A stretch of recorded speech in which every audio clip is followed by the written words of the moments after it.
एक तरफ बंगाल में बाबरी बनाने को लेकर के बवाल मचा हुआ है, तो दूसरी तरफ अयोध्या का मुसलमान बाबर को दफनाने की आवाज बुलंद कर रहा है। जिस शख्स ने बाबरी मस्जिद के लिए कोर्ट में लड़ाई लड़ी, अब वही बाबरी नाम से चिढ़ने लगा है।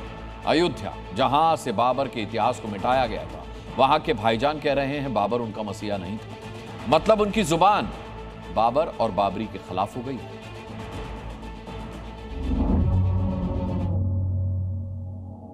लड़ोगे, आगे बढ़ो और गाड़ दो अहंकार की छाती में विजय का भगवा ध्वज।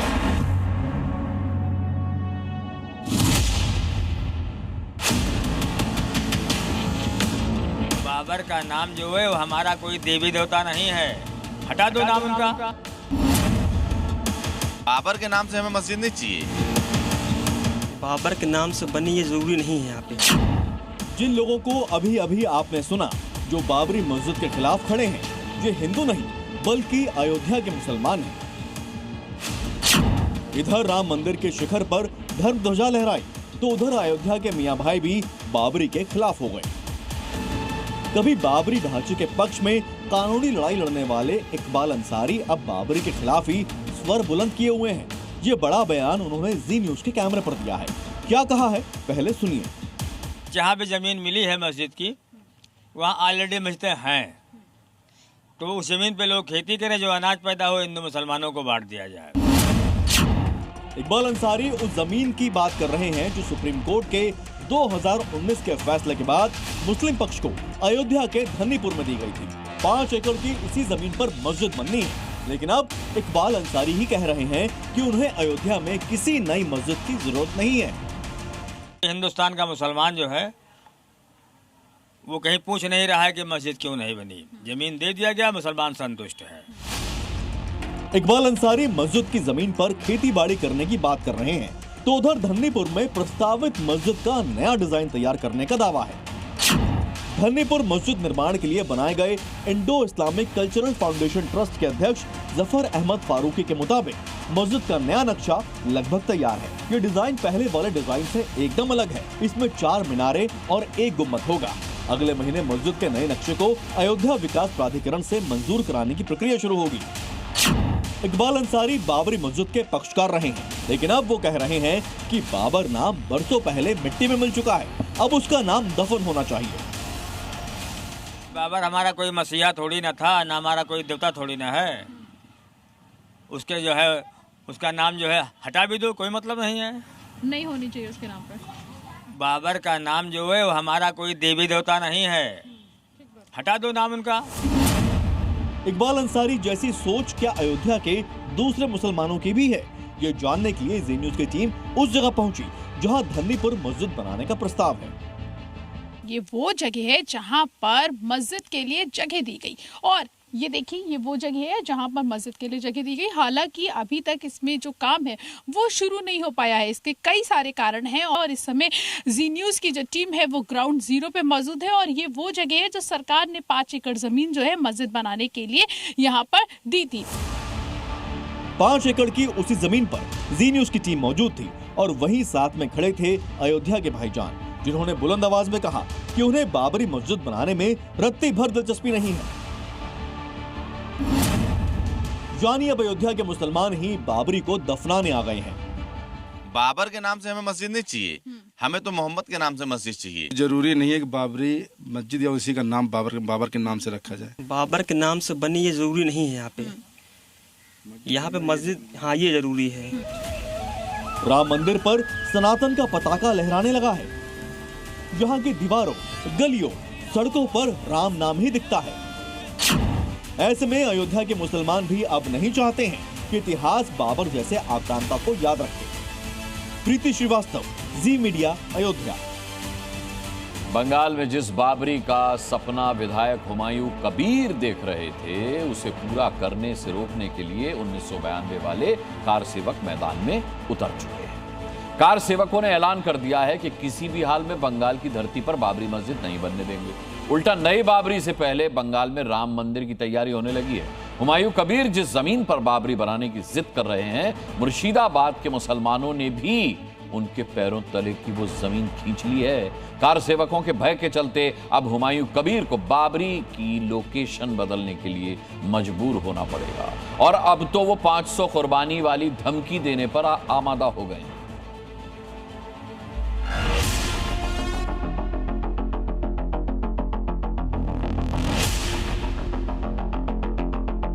आवश्यकता पड़ी तो इसी भोपाल से हजारों लोग जाएंगे और उसको उठा के ले आएंगे। बाबर का नाम इस धरती से मिटा देंगे। हम विरोध करेंगे, हम उसे चप्पल से मारेंगे जाके। ईंट से ईंट बजा देंगे, बजा देंगे, बजा देंगे। कार सेवा में गए थे ना, गए थे। देश का सनातनी हिंदुस्तान के किसी भी कोने में बाबरी नाम से कोई मस्जिद बनने नहीं देगा।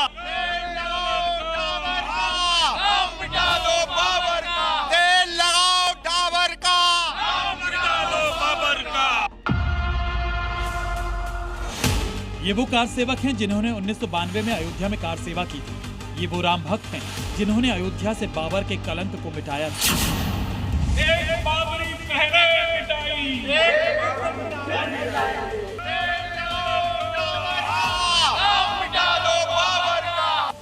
33 साल बाद इनका खून फिर से खौल रहा है। 33 साल बाद इनके बाजू फिर से फड़फड़ा रहे हैं, क्योंकि बाबरी को फिर से जिंदा करने की साजिश जो रची जा रही है।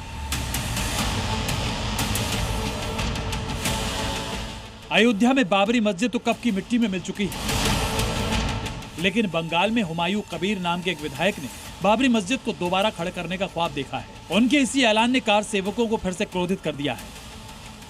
अभी जिसने घोषणा की है उसका नाम है हुमायूं कबीर। ये बाबर का बेटा है, पर बाबर के बेटे को हिंदुस्तान में रहने का कोई अधिकार है ही नहीं। आवश्यकता पड़ी तो इसी भोपाल से हजारों लोग जाएंगे और उसको उठा के ले आएंगे। हर बाबर की छाती पर जब गाड़ तिरंगा गुजरेंगे तो देखेंगे औकात तुम्हारी किस घर से बाबर निकलेगा। इसका समूल नष्ट कर। तुम जहाँ खड़े हो वहाँ हम आएंगे और तुम्हारी छाती पर वही भगवा गाड़ेंगे। देखा आपने, हुमायूं कबीर के खिलाफ कार सेवकों का गुस्सा। कोई हुमायूं को उठाकर लाने की बात कर रहा है तो कोई बाबरी की छाती पर भगवा गाड़ने का ऐलान कर रहे हैं। भोपाल ही नहीं, दिल्ली के भी कार सेवक बंगाल कूच करने को तैयार हैं। मैं कहना चाहता हूं कि देश का सनातनी हिंदुस्तान के किसी भी कोने में बाबरी नाम से कोई मस्जिद बनने नहीं देगा। हम उसे चप्पल से मारेंगे जाके। हुमायूं कबीर जो बनाने जा रहे हैं ना वहाँ कब्रिस्तान दोबारा, उस कब्रिस्तान की भी एक मलबे की एक मिट्टी भी नहीं मिलेगी। बंगाल के मुर्शिदाबाद के मुसलमानों ने भी हुमायूं के पैरों तले जमीन खींच ली है। उसका सबूत है बांग्ला भाषा में लिखी है होर्डिंग। इसका हिंदी अनुवाद भी देख लीजिए। लिखा है, बाहरी लोगों का प्रवेश पूर्णतः वर्जित है।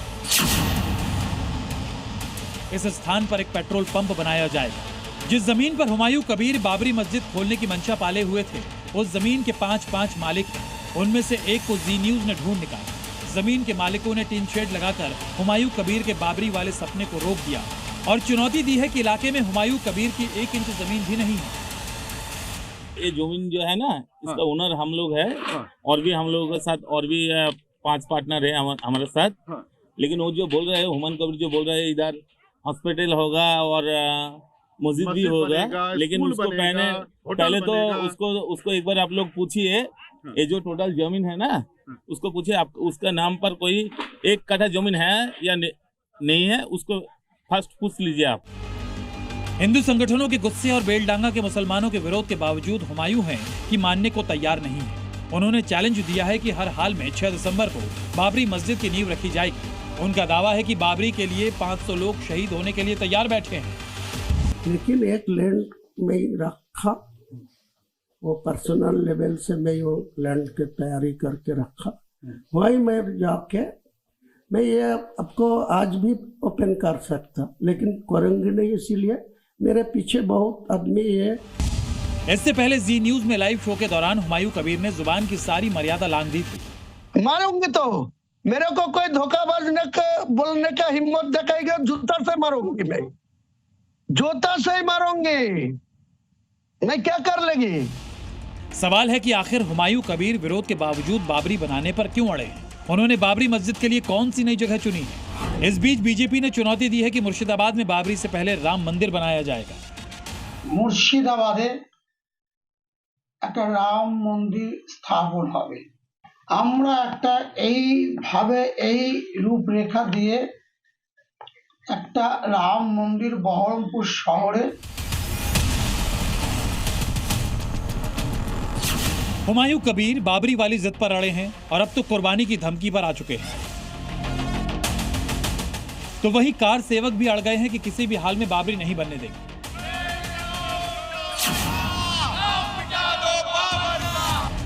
सवाल है कि अब बंगाल में बाबर वर्सेस राम होने जा रहा है। मुर्शिदाबाद से परिवेश वात्सायन के साथ ब्यूरो रिपोर्ट, जी मीडिया। धामी सरकार ने उत्तराखंड को जो सबसे बड़ा तोहफा दिया है वो है साहस। साहस ये कहने का कि सरकारी जमीन पर अवैध कब्जा बर्दाश्त नहीं है।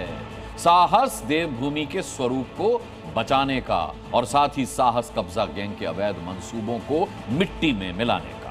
यही वजह है कि जहां भी अवैध मस्जिद या मजार मिलती है वहां धामी का बुलडोजर जरूर गरजता है। मस्जिद और मजार के अलावा अब मदरसों पर भी सवाल उठने लगा है। हिंदूवादी नेता ने तो यूपी के सभी मदरसों को बंद करने की मांग तक कर डाली है।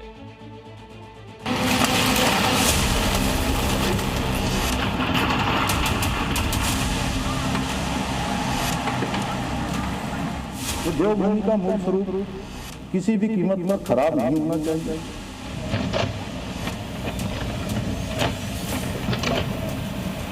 देश के अंदर मदरसे और मस्जिदें, इनकी तलाशी करिए क्योंकि इनके भी आतंकियों से तार जुड़े हैं। मस्जिद, मदरसा और मजार इस्लाम धर्म से जुड़े वो तीन स्थान जिन्हें धर्म और शिक्षा का केंद्र माना जाता है। लेकिन जब इन्हीं के आगे अवैध शब्द जुड़ जाता है तब शुरू होती है कानूनी कार्रवाई की मांग। एक तरफ है हिंदूवादी नेता दिल्ली धमाके के बाद प्रदेश के सभी मदरसों को आतंकवादियों का अड्डा बता रही हैं, तो वहीं दूसरी तरफ हैं उत्तराखंड के सीएम पुष्कर सिंह धामी जो लगातार अवैध मजार, मदरसे, मस्जिदों के खिलाफ एक्शन ले रहे हैं। साध्वी प्राची ने मदरसों का आतंकी अड्डा क्यों कहा, ये आपको बताएंगे, लेकिन पहले बात देवभूमि में अवैध मजार के सरेंडर की। जब चादर गैंग ने कानून को ताक पर रखकर बेशकीमती सरकारी जमीन पर कब्जा जमाया तो धामी सरकार का बुलडोजर गरजता हुआ अवैध मंसूबे पर सवार हो गया। पीले पंजे के पहले ही वार में अवैध मजार का आधा हिस्सा उखड़ गया। बुलडोजर के दूसरे वार में पूरी की पूरी मजार जड़ से उखड़ गई।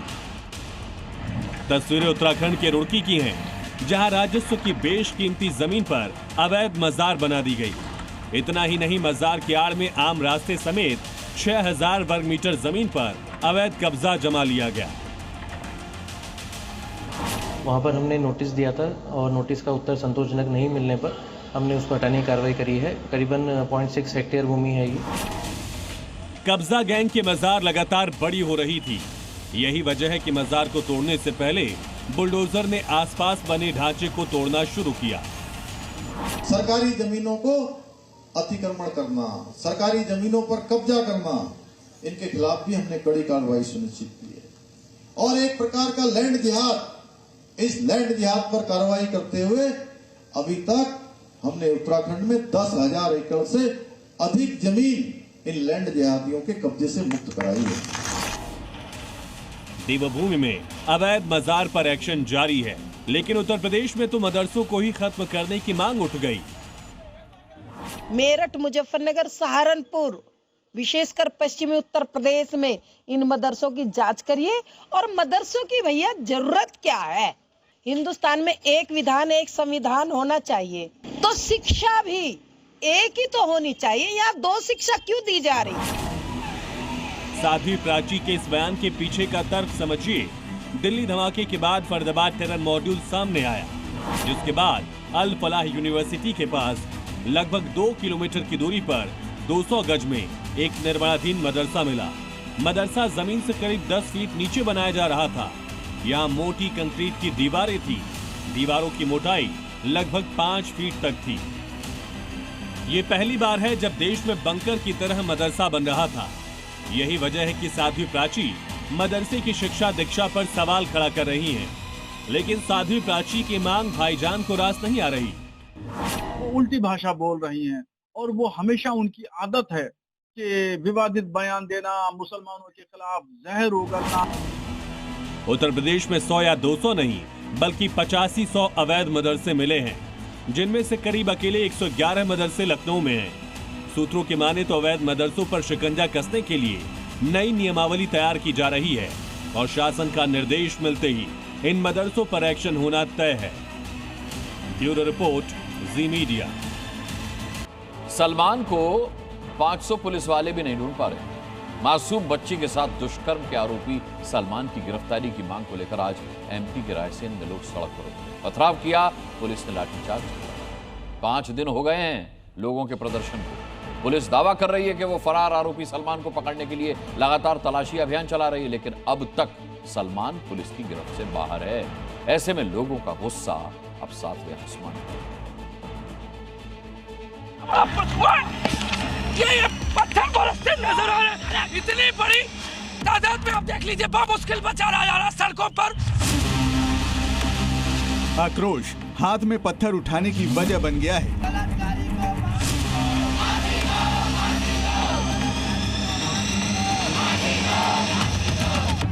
गुस्सा हद को पार कर हिंसक रूप अख्तियार कर चुका है। फांसी, फांसी, फांसी, फांसी, फांसी, फांसी, फांसी, फांसी। 5 दिनों से खौलता रायसेन इस वक्त प्रदर्शन की भट्टी बन चुका है।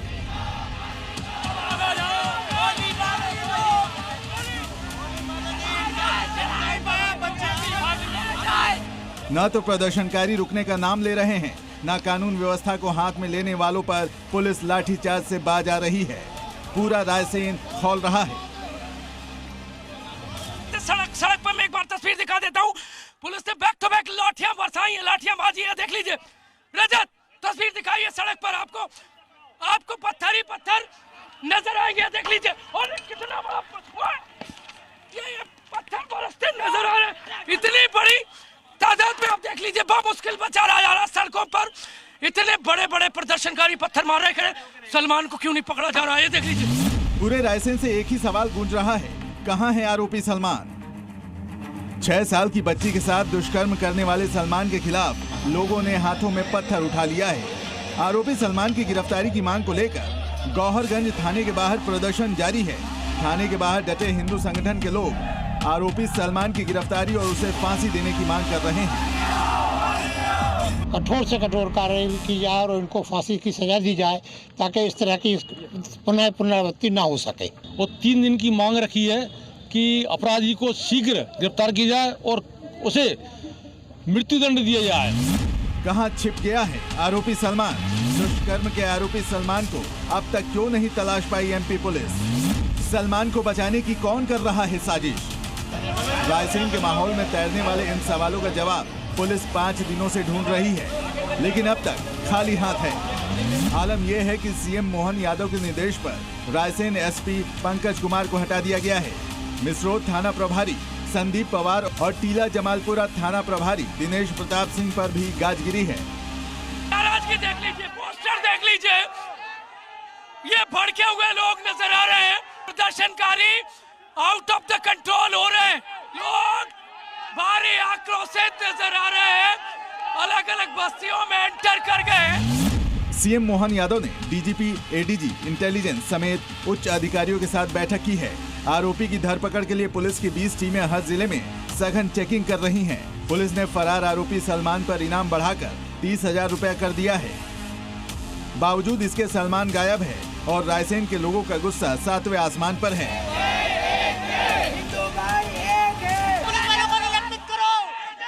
पुलिस पे भरोसा है, प्रशासन पे। तारीख 21 नवंबर, वक्त शाम के करीब 6 बजे, जगह गौहरगंज, रायसेन, एमपी। 21 नवंबर की शाम 6 साल की बच्ची घर के बाहर खेल रही थी, तभी 23 साल का आरोपी सलमान उर्फ नजर उसे चॉकलेट दिलाने के बहाने जंगल में ले गया और यहां बच्ची के साथ दुष्कर्म कर भाग गया। बाद में बच्ची खून से लथपथ हालत में जंगल से मिली थी।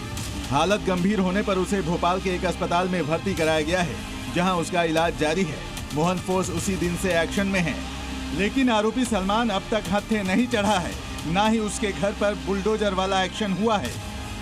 अब रायसेन के लोग सड़क पर हैं और मासूम के साथ हुए अत्याचार के खिलाफ सलमान की फांसी की मांग कर रहे हैं। रायसेन से प्रमोद शर्मा के साथ ब्यूरो रिपोर्ट, जी मीडिया।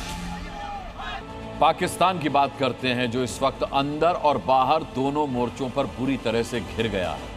अफगानिस्तानी मीडिया ने दावा करके हलचल मचा दी है कि पाकिस्तान की अदियाला जेल में कैद इमरान खान की हत्या कर दी गई है।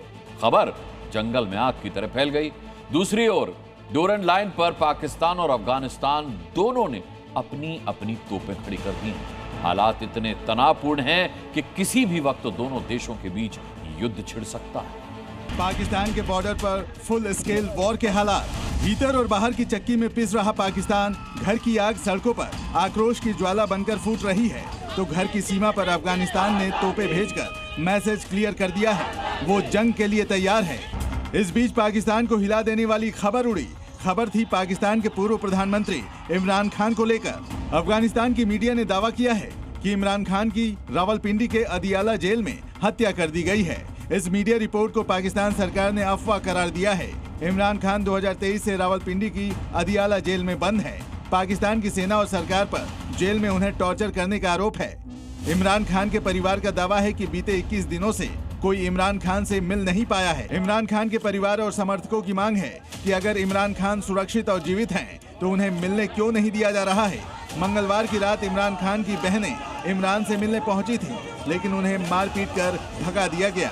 पाकिस्तान सरकार के इसी बर्ताव से सवाल उठ रहा है कि क्या इमरान खान जिंदा हैं या उनकी हत्या कर दी गई है।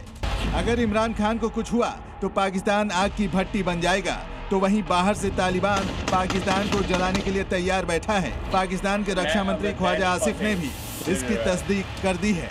पाकिस्तान अफगानिस्तान बॉर्डर डोरन लाइन पर भारी तनाव है। दोनों तरफ से सेना के जवानों की तेज मूवमेंट की खबर है। हालात ऐसे हैं कि दोनों मुल्कों के बीच अस्थायी युद्ध विराम किसी भी वक्त टूट सकता है। पाकिस्तान और अफगानिस्तान के बीच राजनयिक बातचीत बंद है।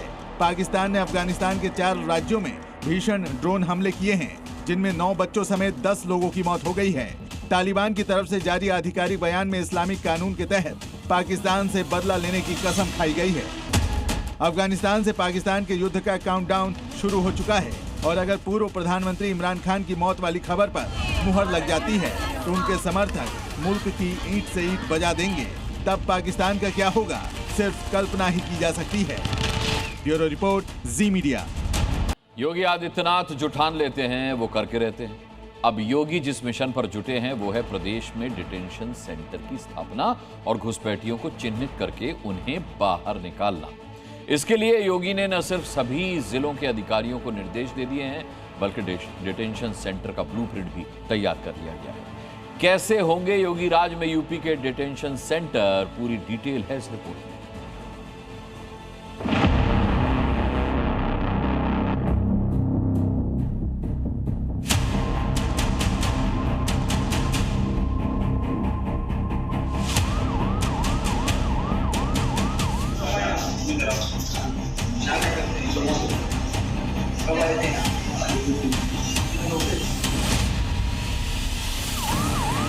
ये सर्चिंग, दस्तावेजों की चेकिंग, लंबी पूछताछ।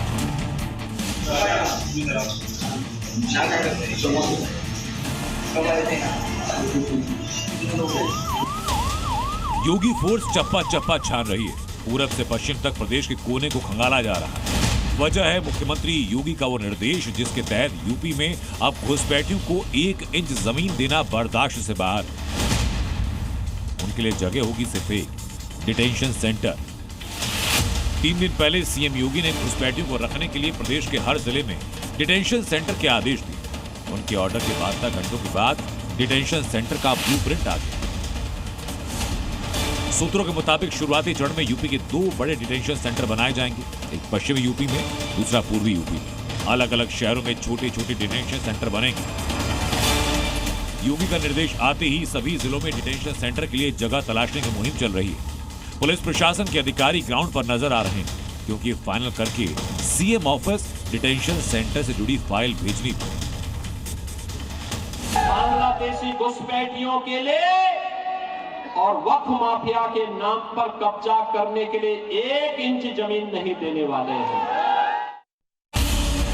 एक तरफ डिटेंशन सेंटर का ब्लूप्रिंट, दूसरी तरफ घुसपैठियों की तलाश। इन डिटेंशन केंद्रों पर विशेष पुलिस टीमें तैनात होंगी, जहां घुसपैठियों की हर गतिविधि पर नजर होगी। विदेशी नागरिकों का जरूरी सत्यापन पूरा होने तक उन्हें इसी तरीके के डिटेंशन सेंटर में रखा जाएगा। बांग्लादेशी और रोहिंग्याओं के अलावा पाकिस्तानी और अफ्रीकी मूल के घुसपैठियों पर खास नजर होगी। उत्तर प्रदेश में अवैध रूप से घुसपैठ करके आए बांग्लादेशी और रोहिंग्याओं की पहचान कर उन्हें डिटेंशन सेंटर में रखने की तैयारी। योगी जी का जो साफ और स्पष्ट संदेश है कि जो बाहर देश के बसे लोग हैं, किसी भी कीमत पर उन्हें प्रदेश की जनता की सुख सुविधाओं को लूटने नहीं देंगे। इसलिए जो भी प्रबंध और इंतजाम हमारी प्रदेश की सरकार को करने पड़ेंगे, उसको सरकार करने के लिए आगे बढ़ेगी। अब सवाल है कि डिटेंशन सेंटर खोले कहां जाएं? वो जगह कौन सी होंगी जहां अस्थायी डिटेंशन सेंटर को जगह दी जाएगी? खबर ये कि उत्तर प्रदेश के अस्थायी डिटेंशन सेंटर के लिए खाली पड़े सरकारी भवनों और सामुदायिक स्वास्थ्य केंद्रों का इस्तेमाल हो सकता है। कुछ जिलों में पुलिस लाइन में भी इसके लिए जगह देखी जा रही है। आप तस्वीरों में देखिए तो पुलिस लाइन में इस तरह की जगह को भी डिटेंशन सेंटर बनाया जा सकता है, जो कि पूरी तरह से सुरक्षित हो, जहां पर घुसपैठियों को रखा जाए और उसके बाद उनका सत्यापन किया जा सके। अगर वो सत्यापित नहीं होते हैं, उनके कागजात पूरे नहीं होते हैं, तो फिर उनको उनके मूल देश तक पहुंचाया जा सके। अभी सिर्फ डिटेंशन सेंटर का ब्लूप्रिंट आया, बहुत जल्द यूपी में आपको डिटेंशन सेंटर भी दिखेगा। जहां कहीं घुसपैठिए दिखेंगे, ठिकाना यही सेंटर होगा। बेशक ये खाकी के लिए चुनौती है, उनकी धरपकड़ के बाद उनको उनके देश वापस भेजने का काम भी होगा। अगर डेमोग्राफी चेंज इसी प्रकार की होगी, आने वाले समय में घरों के अंदर घंटी और शंख भी नहीं बजाने देंगे। लखनऊ से तुषार श्रीवास्तव के साथ ब्यूरो रिपोर्ट, जी मीडिया। उत्तर प्रदेश के संभल में एक और प्राचीन कूप मिलने से सनसनी मच गई। संभल के एकता चौकी के पास ही यह कुआं दशकों से बंद पड़ा हुआ था। जिलाधिकारी के निर्देश पर विशाल पेड़ के किनारे दबे इस कुएं की खुदाई शुरू कराई गई। इस कुएं को लेकर दावा है कि इसमें 1978 में रामशरण रस्तोगी की हत्या करके लाश फेंकी गई थी। रामशरण रस्तोगी के परिजनों ने ही कुएं को खुदवाने की प्रशासन से मांग की थी।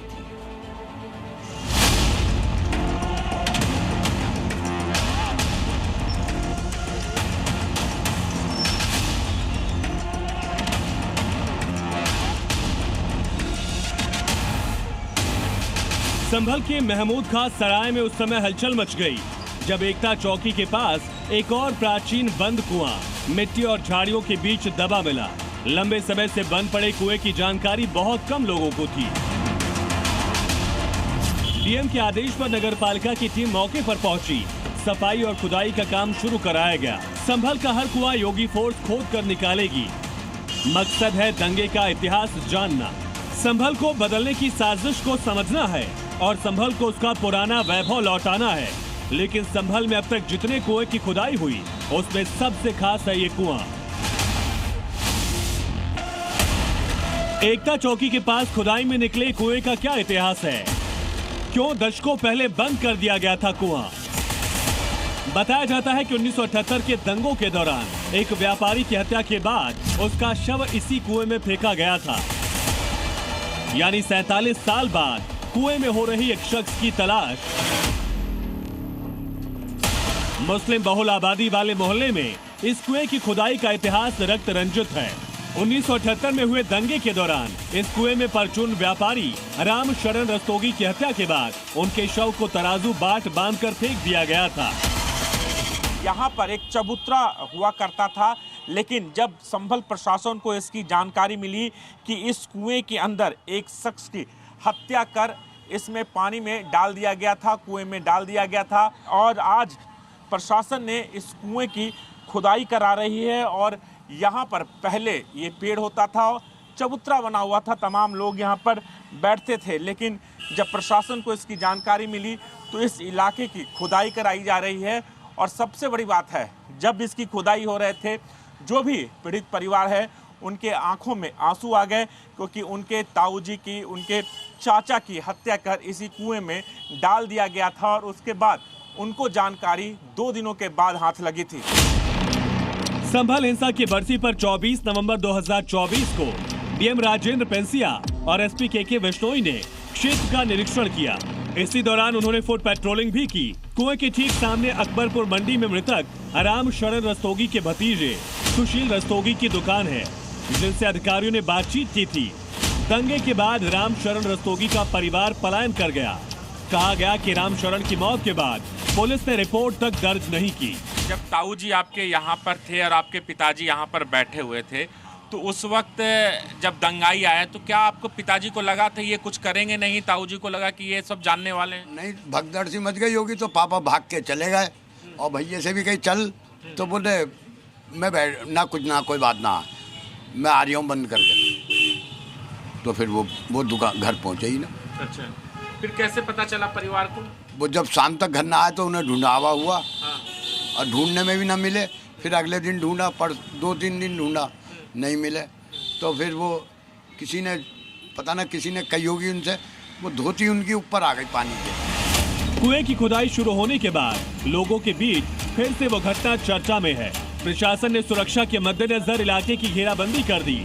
नगर पालिका की टीम कुएं की सफाई और गहराई तक पहुंचने का काम तेजी से कर रही है। खुदाई में जो प्रथम दृष्टा दिख रहा है वो कुआं है जो दबा हुआ है। यहाँ मतलब एक पेड़ स्थित है।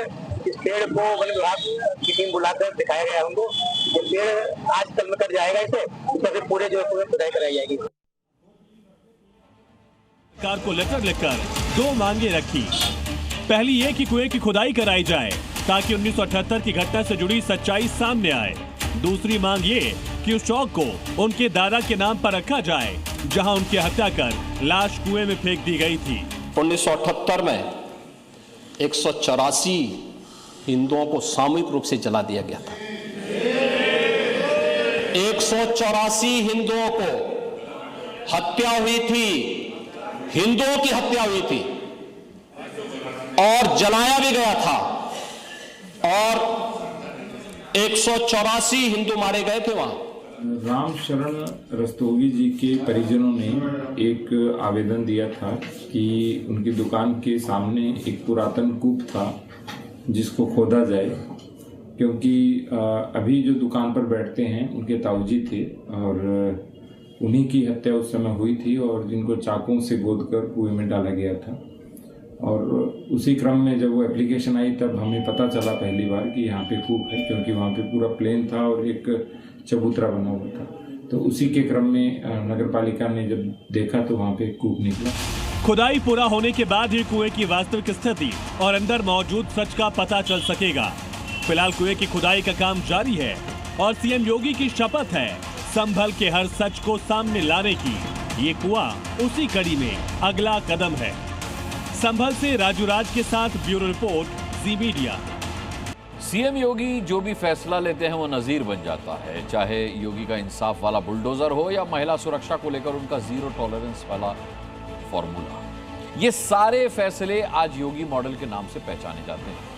अब इसी योगी मॉडल को बिहार के डिप्टी सीएम सम्राट चौधरी ने भी अपना लिया है और बेटियों की सुरक्षा के लिए वही तरीका अपनाने की तैयारी कर रहे हैं वो, जैसा योगी आदित्यनाथ ने यूपी में किया।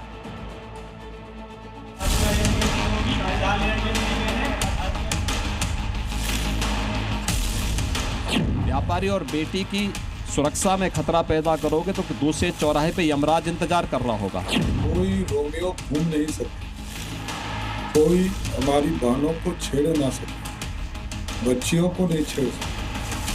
इसके लिए विशेष फोर्स लगाने का काम किया जाए। बिहार की नई सरकार में योगी मॉडल की झलक साफ देखी जा रही है।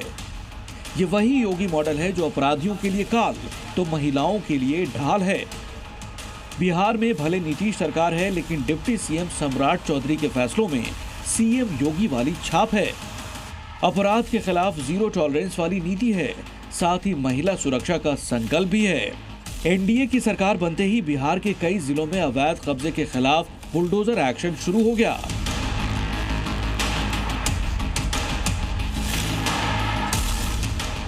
और अब खुद सम्राट चौधरी ने बिहार में योगी मॉडल के दूसरे पार्ट का प्लान सामने रख दिया है। जो हमारे यहाँ जितने स्कूल कॉलेजेस हैं, पिंक पेट्रोलिंग के तर्ज पर सभी जगह कोई रोमियो घूम नहीं सके, कोई हमारी बहनों को छेड़ ना सके, बच्चियों को नहीं छेड़ सके। इसके लिए विशेष फोर्स लगाने का काम किया जाएगा और सभी के छुट्टी पर, जब स्कूल कॉलेज में छुट्टी होगी तो विशेष तौर पर अभियान चलाकर वहां पर पुलिस फोर्स पर्याप्त उपलब्ध कराई जाएगी। गृह विभाग का कार्यभार संभालते ही सम्राट चौधरी ने साफ कर दिया कि महिला सुरक्षा उनकी प्राथमिकता होगी। अब अगर मनचले स्कूल और कॉलेज के बाहर किसी बेटी से छेड़छाड़ करते पाए गए तो खातिरदारी ठीक वैसी ही होगी जैसी योगी फोर्स यूपी के रोमियो का करती रही है।